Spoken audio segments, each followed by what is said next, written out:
title of my talk today is Wounded Healers. And I'd like to start by quoting from the book that I've been using a lot this last month, After the Ecstasy, The Laundry, by Jack Kornfield. He said, sometimes we need to let go of self, and sometimes it is our self-hatred and unworthiness that is the problem. And our healing and freedom of heart will only come through love of the self we have rejected. The wise heart brings compassion to imperfection itself. A study of, quote, wounded healers, end quote, was done at Stanford University, comparing those psychologists who worked in a detached way, not revealing anything about themselves, with those who shared some of their own difficulties and woundedness. The wounded healers fostered the greatest healing in their patients. I thought that was interesting. The wounded healers fostered the greatest healing in their patients. Are you now, or have you ever been wounded? And they all said, oh yeah. Oh yeah. Have you ever been rejected? Have you ever been made to feel inferior or unworthy? Have any of you ever been made to feel unlovable or not good enough? I think most of us can point to a time in our lives where we have felt bad about ourselves, where we have felt like we're not good enough, that we're not living right enough, that somehow we've gotten off the right path. We probably all have had times when we felt that either people or circumstances seemed to beat us up, to destroy our peace of mind and our sense of our own true value. And sometimes it's our own bad decisions that have been our undoing, that have been our wounding. So I think you're all probably familiar with the story of the prodigal son. I quote it a lot because it's a very meaningful story about the young man who asked for his inheritance from his father and then went out and blew it. Father gave him all the money that he would have inherited, and he spent it on wine, women, and other things that weren't good. And there was a famine in the land, and he ended up having to sleep in the barn and feed pigs. And that was his only work he could find, and the only food he could find was the food that the pigs were eating. So he was in bad shape. And one of my favorite verses in the Bible is, and then he came to himself. Wonderful, wonderful phrase. He remembered who he was, that he was the son of a rich man. So the prodigal son returns to the house of the father. He prostrates himself and says, I'm not worthy to be called your son. And the father, in the verse, it's very beautiful. It says the father saw him coming from a long way off and ran out to meet him. And he picked him up off the ground, said, don't be ridiculous. You're always my son. Let's throw a party. Let's have a feast.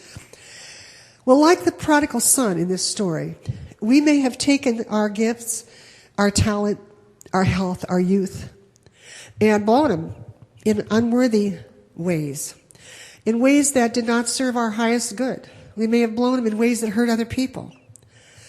We may have just blown them and wasted our time on this planet in living a life that was not on the path of personal integrity, that did not build our self-respect, but tore it down. It wasn't a way of honorable living. And some of us have spent periods of time away from the Father's house, away from the acknowledgement and the celebration of that rich connection that we have with the infinite. So however we became wounded, whether it was through circumstances and people that treated us in an unloving way, or whether it was the way we lived and now are feeling guilty about, feeling unworthy, feeling damaged and stained, I have good news for you. Dr. Ernest Holmes, who is the founder of our teaching, has written many, many books, a great deal of which are just filled with the poetry of the good news. just filled with poetic utterances. And he says our divine nature never deserts us.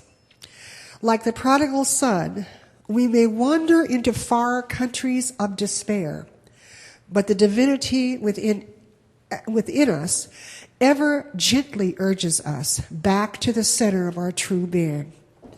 It ever reminds us of its presence. There is no need for sorrow, no need for fear or regret. There is no occasion for anxiety or despair. In returning unto that which is whole, I am made whole. In returning unto that power that contains all things, I realize that nothing is lost. In God there is life. In God there is peace. In God there is wholeness. I think that's so fabulous. Let me just repeat one of those lines again, or two of them. In returning unto that which is whole, I am made whole. In returning unto that power which contains all things, I realize that nothing can be lost. Wow. Those words are thrilling to me because in my life there were times when I got off the path. I mean, way off the path.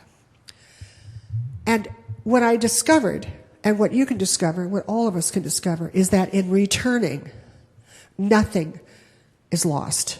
Now, how can that be? How can we return and come into a realization of that nothing can be lost? Because sometimes it seems like we've lost time, we've lost pride, we've lost self-respect, we've lost the respect of others, the love of others. Ernest Holmes said another wonderful thing. He said, there is no sin but a mistake, and no punishment but an inevitable consequence. I think that's a very profound statement. There is no sin but a mistake. And what is the mistake? The mistake is forgetting who you are, forgetting your magnificence. We opened our service today. We had everybody turn to somebody and say, you are magnificent. And there's a reason for that. On one of our boards up there, it says that our purpose is to awaken humanity to its spiritual magnificence. What does that mean? You don't feel so magnificent when you've totally messed up your life. You don't feel so magnificent when you've let other people down, or when you've blown an opportunity to be your highest self, to do your best. But there is within you that which cannot be damaged. There is within you that which cannot be stained, which can never be hurt, which cannot be wounded, which never has suffered, never been sorrowful, and never been lost. And when you return to that, in returning unto that which is whole, I am whole, I am made whole. That's a wonderful phrase. So what does he mean in returning? How do you return? How do you get over some of the stuff that's happened? Either through your own hands or through those of others. There's a beautiful little meditation by Dr. Ernest Holmes. He would probably not like his work to be looking like a Bible. However, there are people who have such respect for his teaching that they made this beautiful leather-bound edition. The one I use is actually rubber-banded together. I've loved it so much and used it so much. But here he talks about how to return. He says we must become as little children. How we long for a return to that simple trust in life which children have. In their minds, there are no doubts. They have not yet been told that they are sinners, destitute of divine guidance and spiritual life. The life of a child is lived in natural goodness. God is natural goodness. The prison walls of false experience soon build themselves into barriers, shutting out the light, and the child grows into an adult, often losing his sense of that inner guide, leading his footsteps aright. We must return the way we came, as little children who know that life is good and to be trusted. We are to approach our problems as though they did not exist. Approaching them in this manner, they will vanish. Let not the materialist deny us this right, nor the unbelieving cast any reflection of his or her blindness before our eyes. There is a wisdom and a power, not of the flesh, which springs perennially from the inner life, all powerful and all wise. It's a beautiful meditation on how to return. Become as little children. We must return like the prodigal son to the Father's house. We must come to ourselves, like that beautiful verse in the Bible. We must remember. We must remember who we are and from whence we came. We have been expressed as that divine life in a form. We have been expressed as the infinite at a local address. That's who and what we are. In returning, we have to return in a simple way, like a child, to that original goodness, that original innocence. When the scripture says we have to return like the prodigal son to the Father's house, it's talking about returning to an idea of ourselves, coming to ourselves, awakening to the inner truth of who we are and who we will always be eternally. And that is originally good, originally innocent, originally pure. No matter what we've done, no matter where our path has taken us, we must return to the ability to trust that. And that original goodness knows what it's doing by means of every life. It knows what it's doing by means of your life. We need to put aside our judgments, our condemnation, our guilt, our criticisms of ourselves and of all others. We need to learn how to release and forgive all past experiences and be free. Sometimes that's easier said than done, to release all past and all past experiences and be completely free. In my Wednesday morning class, we start off by asking an icebreaker question. And it's just to it's designed to help us get to know each other a little bit. It's never very threatening. So our question this week was, what is your favorite season and why? And a number of people answered spring. And the reason was because of the message of renewal, of rebirth, of resurrection, of transformation. Yeah, there's nothing like looking at something that is completely dead looking and then having it suddenly return into glorious new life. Anybody here hate spring? I didn't think so. I'm going to share with you a beautiful story from this book called Forgiveness by Gerald Jampolsky. Gerald Jampolsky is a psychiatrist who traveled all over the world teaching forgiveness and also studying the phenomenon of forgiveness in other cultures. And he tells a story that I just love that takes place in Africa. He says, when a person acts unjustly or irresponsibly in the Babemba tribe of South Africa, he is placed alone in the center of the village, but in no way is he prevented from running off. Everyone in the village stops working and gathers in a circle around the person who has been accused. Then each person, regardless of age, begins to tell the person in the center about all the good things that he or she has done in his or her life. Everything that can be remembered about the person is described in great detail. All of the accused's positive attributes and good deeds, strengths and kindnesses are verbalized for their benefit. Each person in the circle does this in great detail. All the stories about this person are told with the utmost sincerity and love. No one is allowed to exaggerate events that happened, and everyone knows they cannot make stories up. Nobody is insincere or sarcastic as they speak. This ceremony continues until everyone in the village has had his or her say about how they value this person as a respected member of their community. This process can go on for several days, In the end, the tribe breaks the circle, and a joyous celebration occurs as the person is welcomed back into the tribe. Through the eyes of love, which this ceremony so beautifully describes, we find only reunion and forgiveness. Each person in the circle, as well as the person who is standing in the center, is reminded that forgiveness gives us the opportunity to let go of the past and the fearful future. The person in the center is no longer labeled as a bad person or excluded from the community. Instead, they are reminded of the love that is within them and are joined with all around them. I think this is an absolutely wonderful practice. Think of someone you know, and it could be you, and put yourself in the circle.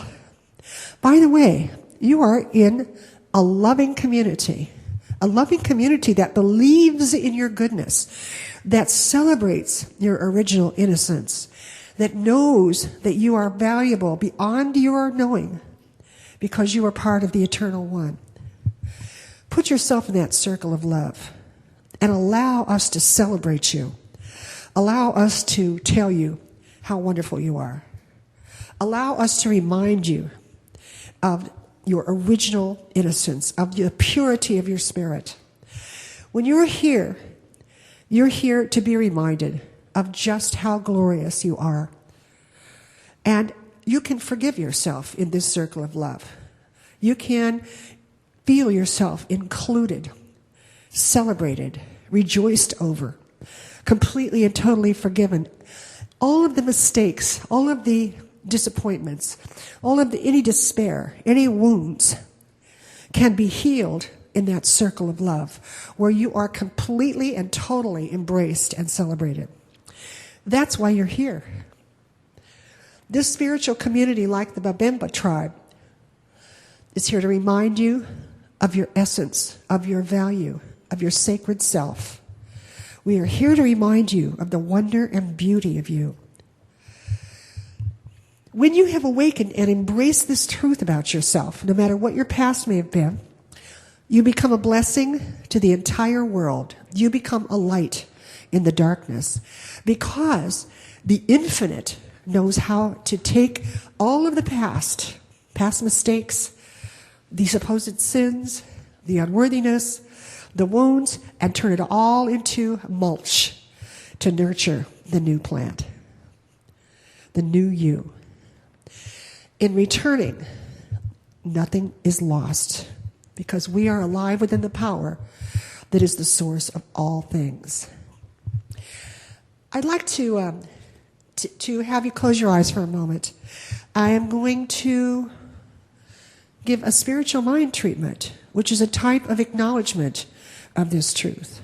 And so if you are willing to close your eyes and take this truth into your heart and your being, into your life. We know and believe that actually the only thing there is God. There isn't God and something else. There's just the one. It is completely loving. It is totally forgiving. It is compassion. It is perfection. It is untarnished good. It is the original innocence of our being. We know that this is true, and today we are willing to identify with this truth. We are willing to be the person standing in the circle, being loved, being told that we are glorious, that we are magnificent, that we are beautiful, that we are pure. And as we stand in the circle of this divine love, we allow that spirit to cleanse us of all past mistakes. We allow it to cleanse us of all past judgments, of all loss of self-respect, of all criticism.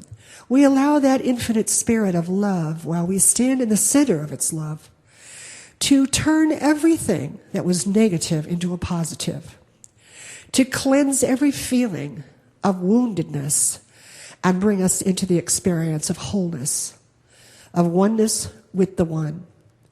And as we experience this, It's like a brilliant light comes on in our consciousness. As we experience this wonderful wholeness, this experience of nothing being lost, but everything being able to be used by Spirit to bring us into the experience of ourself as a blessing in this world, we relax. We let the past go. We forgive the past and all past experiences, and we are free. Free to love and be loved. Free to give and be given to. Free to belong to that circle of love. To experience ourselves as truly sacred, magnificent. We are so grateful that this is true.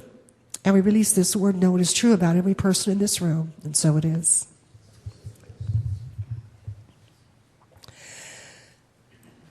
When we sang the song, Use Me, He knows your magnificence.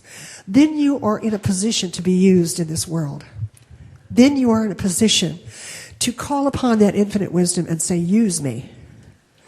Use me in a way that has a healing impact on every life with which I interact. I know this is the truth of your being. I know that this is your calling. It's your destiny.